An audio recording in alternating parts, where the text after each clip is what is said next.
जैन साहित्य। जिस प्रकार हिंदी के पूर्वी क्षेत्र में सिद्धों ने बौद्ध धर्म के वज्रयान मत का प्रचार हिंदी कविता के माध्यम से किया, उसी प्रकार पश्चिमी क्षेत्र में जैन साधुओं ने भी अपने मत का प्रचार हिंदी कविता के माध्यम से किया। इन कवियों की रचनाएं आचार, रास, फागु, चरित आदि विभिन्न शैलियों में मिलती हैं। आचार शैली के जैन काव्यों में घटनाओं के स्थान पर उपदेशात्मकता को प्रधानता दी गई है।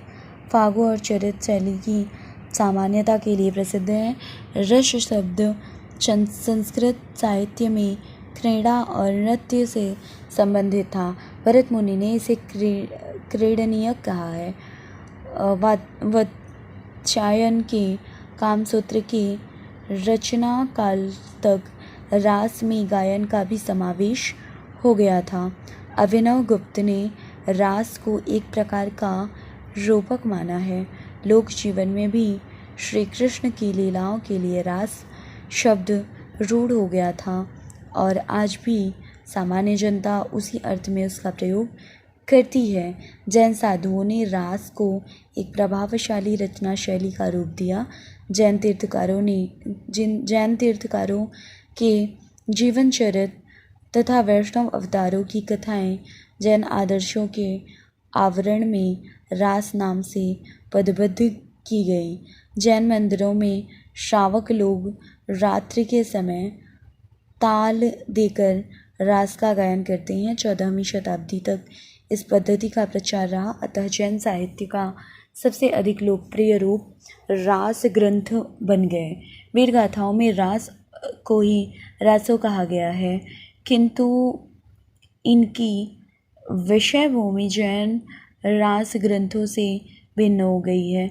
पूर्वोक्त प्रमुख शैलियों में लिखित आदिकालीन हिंदी जैन साहित्य का संक्षिप्त परिचय प्रस्तुत किया जाता है। पहला, श्रावकाचार्य देवसेन नामक प्रसिद्ध जैनाचार्यों ने 933 ईस्वी में इस काव्य की रचना की थी। एक अच्छे कवि तथा उच्च कोटि के चिंतक थे। इन्होंने अपभ्रंश में भी दब्ब सहाव पयास नामक काव्य लिखा था। हिंदी में लिखित इनकी अन्य रचनाएं लघु, नयचक्र तथा दर्शनसार है, जो काव्य की सीमा में नहीं आती। श्रावकाचार्य में 250 दोहों में श्रावक धर्म का प्रतिपादन किया गया है। कवि ने गृहस्थ के कर्तव्यों पर भी विस्तार से विचार किया है। इसकी रचना दोहा छंद में हुई है। एक उदाहरण इस प्रकार है: जो जन सासण बशियो सोमय कयो सारु, जो पालय से भाव करे सो सरि पावय पारु। भरतेश्वर बाहुबली रास मुनि जिन विजय ने इस ग्रंथ को जैन साहित्य की रास परंपरा का प्रथम ग्रंथ माना है। इसकी रचना 1184 ईस्वी में शालिभद्र सूरी ने की थी। ये अपने समय के प्रसिद्ध जैनाचार्य तथा अच्छे कवि थे। इस ग्रंथ में भरतेश्वर तथा बाहुबली का चरित वर्णन है। ये दोनों चरित नायक संस्कृत, प्रकृत तथा अपभ्रंश में भी काव्य रचना का विषय रहे।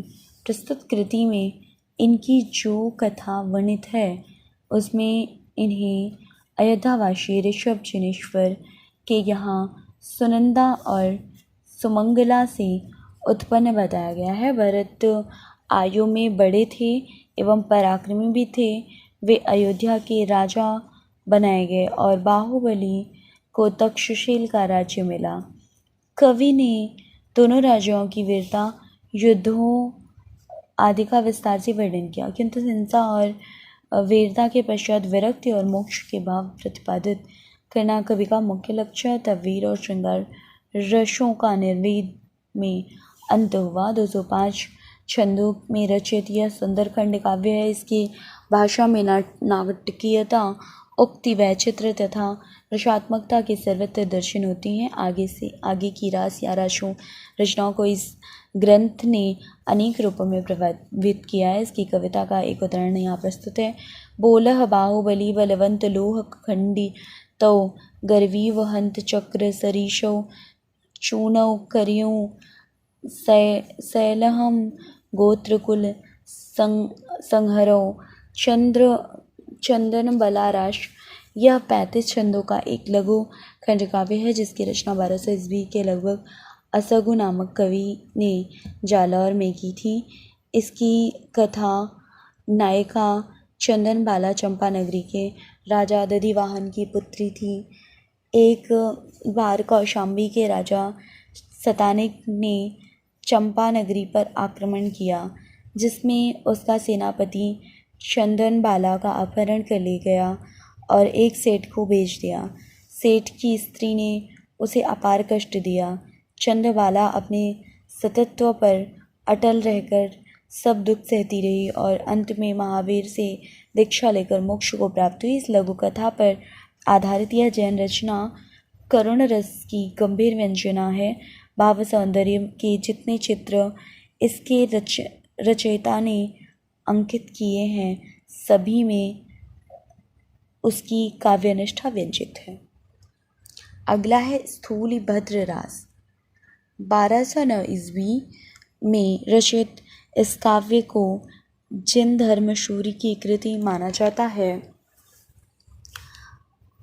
स्थूलभद्र और कोशवेश्या के विषय में अन्य रचनाएं भी मिलती हैं, किंतु इस कृति की सभी घटनाओं को उनके प्रत्यक्ष संबंध नहीं, अवान्तर घटनाओं के माध्यम से लौहघट के रूप में स्थूलिभद्र का संयम चित्रित करके कवि ने काव्य को विशिष्ट बना दिया। कोशावेश्या के पास भोग लिप्त रहने वाले स्थूलिभद्र को कवि ने जैन धर्म की दीक्षा लेने के बाद मोक्ष का अधिकारी सिद्ध किया है। काव्य की भाषा पर अपभ्रंश का प्रभाव अधिक है, फिर भी इसकी भाषा का मूल रूप हिंदी है। धार्मिक दृष्टि से प्रेरित होने पर भी इसकी भावभूमि अभिव्यंजना काव्यानुकूल है। रेवंतगिरी रास यह विजय सेन सूरी की काव्यकृति है। 1231 ईस्वी के लगभग लिखित इस काव्य में तीर्थकार नेमिनाथ की प्रतिमा तथा रेवंतगिरी तीर्थ का वर्णन है। यात्रा तथा मूर्ति स्थापना की घटनाओं पर आधारित यह रास वस्तुकलात्मकता सौंदर्य का भी आकर्षण प्रस्तुत करता है। प्रकृति के रमणीक चित्र इस काव्य के भाव तथा कलाओं का श्रृंगार करते हैं। एक उदाहरण देखिए।